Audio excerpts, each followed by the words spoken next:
Whether you're buying your first investment property, starting your portfolio, or whether you're buying your first single family home for your family and providing a roof over their head, purchasing your first home can be incredibly rewarding and just make you feel a real sense of accomplishment. You're building wealth for you as well as your family. It can also be a little scary at times though, because let's face it, you're probably spending the most money to date that you ever have and going in debt hundreds of thousands of dollars. So you really want to try and make sure that you're not making any mistakes. Hey guys, it's Ashley Lazarian with Keller Realty. I'm here today to share with you the top 3 mistakes that I see repeated and how to avoid them. This doesn't go for just the current market that we're in, but for really any market. And a lot of times you're hearing the fluff and feel good. Today I'm going to be more raw and transparent, so let's just jump in. The number 1 mistake that I continue to see is people using their gross income to really lay out their budget. Now, the problem with this is your gross income is what you make prior to taxes being taken out. As far as I'm aware, no one has been given the right not to pay taxes yet. That's a whole different topic. But so taxes are coming out and you have what's left, which is your net income.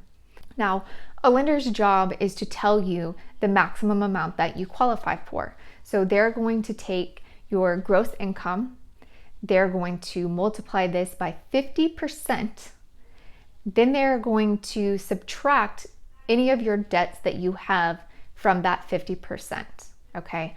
So let's just say that you make $5,000 a month gross income. 50% of that would be $2,500. Now let's just say you have a $200 car payment and a $200 credit card payment. That's $400 debt that you pay each month. So $2,500 minus the $400 debt that you carry leaves us with $2,100 that you would qualify for a monthly home payment. The problem with this is you're not really bringing home $5,000 a month. Depending on the tax bracket that you're in, you're probably bringing home closer to $3,800 to $4,000 a month. So you can see where this grossly changes what you can afford. So you shouldn't be asking, what can I qualify for? You should be asking yourself, what can I actually afford each month? You also have to think about your lifestyle. If you're one that likes to travel or likes to go out a lot, you have to consider those things, because now if you're allowing yourself to fall into this trap of spending 50% or over of your budget each month on housing, you are now what we consider house poor, and it is going to grossly limit what you are able to do. At the end of the day, you don't let a realtor or a lender or a friend tell you what to do. You have to make this decision for yourself. The second mistake that I continue to see people make is not knowing their timelines. I can't tell you how many times I've had people call me and say, hey Ash, we just had our lease come up for renewal. We decided we're just really tired of the apartment life or the rental life, and we want to be our own landlords, which by all means I encourage. However, you've got 30 days to be out. This is not going to line up.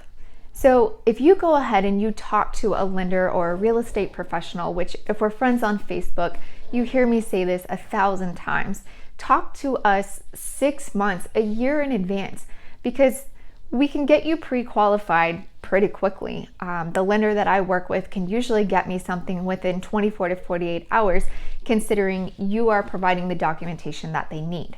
But let's just say that she's looking through your information and she sees something on your credit. Well, whether it's actually yours or maybe somebody opened an AT&T line on your account in your name and it's not actually yours, now we need to dispute this. That takes time. It takes time to fall off. Or maybe it is yours and we need to work on your credit. Maybe all you need is the 6 months. And if we know that ahead of time, we can be working on that, get you to where you need to be so that when your renewal comes up, we are exactly where we need to be with that credit score to get you qualified and get that loan in place. After we've gotten you pre-qualified, we need to go ahead and start that home search. This is where it gets fun. But it can also take a little bit of time, especially if we're in a market like we're in today. With such little inventory, we're having multiple offers on homes. It might take us a couple of bids to win that offer. Now let's just say, because I'm so awesome at getting you that deal, we won the bid, now we're under contract.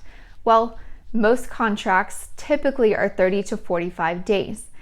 Sometimes, especially now, we are going ahead and trying to limit that to maybe 15 days, but there's also so many things that are riding on that actually don't have much to do with you. Let's just say the inspection comes back. It's not looking good. We ask for a few things, the seller denies, and you decide, you know what, I'm just not willing to come out of pocket with everything that is on this inspection report because they didn't take care of the house. Now we're terminating that contract and we're starting over looking for a home. That's pushing out our date. Or another factor that we've been running into lately is pre-COVID, attorneys could have people that literally just stayed at the courthouse all the time so that when the attorney needed them to run title and find information that was at the courthouse, the people could just do it and get it right back to the attorney. Nowadays, with COVID, they are not allowing people to just hang out in the courthouses. So they're having to make appointments. This is also delaying some of the information that we need to get us to closing. Again, it's no fault of your own, but it's going to push those timelines out further.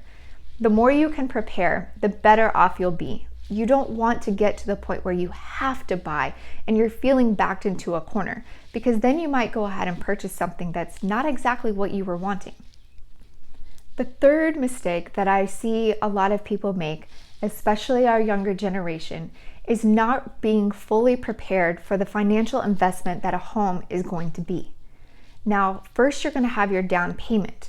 This can be anywhere from 3% on up to whatever you choose to make it.